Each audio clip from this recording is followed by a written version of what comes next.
What urban legend needs to die? In my country, there's something called diochi or diokiat, which mainly translates to evil eye or getting evil-eyed. It is believed that this happens when an older person admires a younger person too much. And no, not in a disturbing way, more like a grandma admiring her grandson for how handsome he is and such. The grandson starts feeling sick, fatigued, nauseous, etc. This is an actual, real phenomenon that happens because of the widespread belief in it. I've experienced it a couple of times when I was young, and I've seen many others experience it. The cure for this diochi is most of the times a prayer or a charm that, get this, you can't be taught, you have to steal it from a gypsy. It all of course is fake, just superstition, the power of belief. After I figured it out and stopped believing it at 14 to 15, I've stopped experiencing it completely. The people I managed to convince that this doesn't really exist, stopped experiencing it as well, confirming my theory.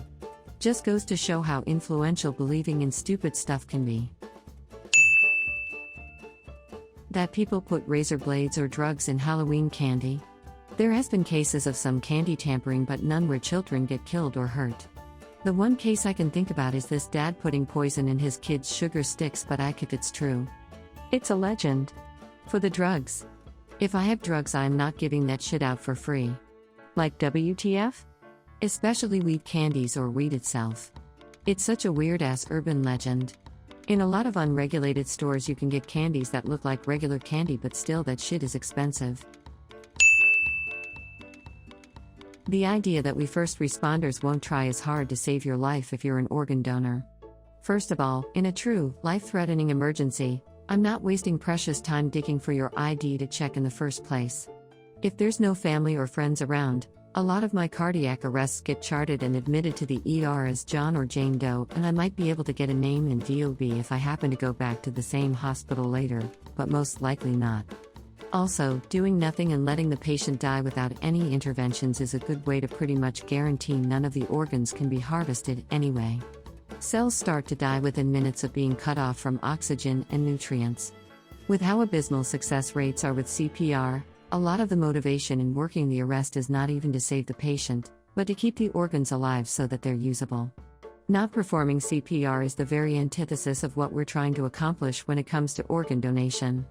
Lastly, and this is more personal, I am quite frankly insulted that anyone thinks we go through all the education and training we do and see and experience the things we deal with, just to not even bother trying to help our patients. None of us get into this field for the money, cause there's certainly any to be made here. We do it because we care and want to help folks, whether that's saving a life, facilitating a peaceful death, or just providing some comfort when it's needed most. The idea that any of us would just stand back and let someone die, who didn't already expressly make their wishes for it known, is an affront to any of us who take what we do seriously. You're just as likely to give bats rabies as they are to give you rabies. They are no more carriers than any other generic mammal other than things like dogs, cats, raccoons and foxes. You know, things that have the potential to be classable as a vermin or a pest in urban areas with a decent chance of human interaction and a bite. A bat really isn't going to bite you. They've had a very bad rap that has all come from folklore and superstition that we should have grown out of, because the bat experts out there are always appalled when a cave-sized colony of bats is brutally gassed when they haven't done anything, but because they're a mysterious creature of the night. All sorts of superstitions exist that only reinforce public ignorance. Disclaimer: not a bat expert, but have seen a bat expert break down explaining how he watched a colony of thousands be killed due to a child dying of rabies from a dog bite, and misplaced blame. Skinwalkers. The whole idea of a thing sounding far away while actually being close is dumb. And the idea of it looking like loved ones is even dumber. Like, come on bro, most people just walk towards the sound when you should be becoming the next Usain Bolt or just commit deforestation. Even carry a firearm and shoot it in the air to scare it off, since most animals hate loud noises. Or carry some sort of defense weapon like a knife, machete, tomahawk, or pepper spray. Even a lighter can do something by lighting wood and chucking it at whoever knows what is making the noise. If not, then as I said before, run away. Stop investigating the source, because that's how you likely die if the damn thing is real. That there are hundreds of thousands or even millions of underage girls sex trafficked and being forced into prostitution. All the numbers around prostitution in United States have been vastly inflated as various groups fight for funding, and each exaggeration gets met with a bigger exaggeration. The media blindly runs news pieces, quoting people with no knowledge. It doesn't even question the ridiculousness. Every year we see some dopey blurb about 60,000 prostitutes arriving at whatever city the Super Bowl is being held in.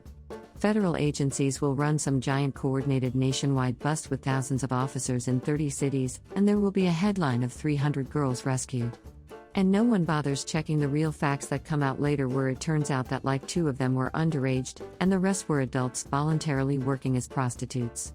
But that doesn't make for a good headline.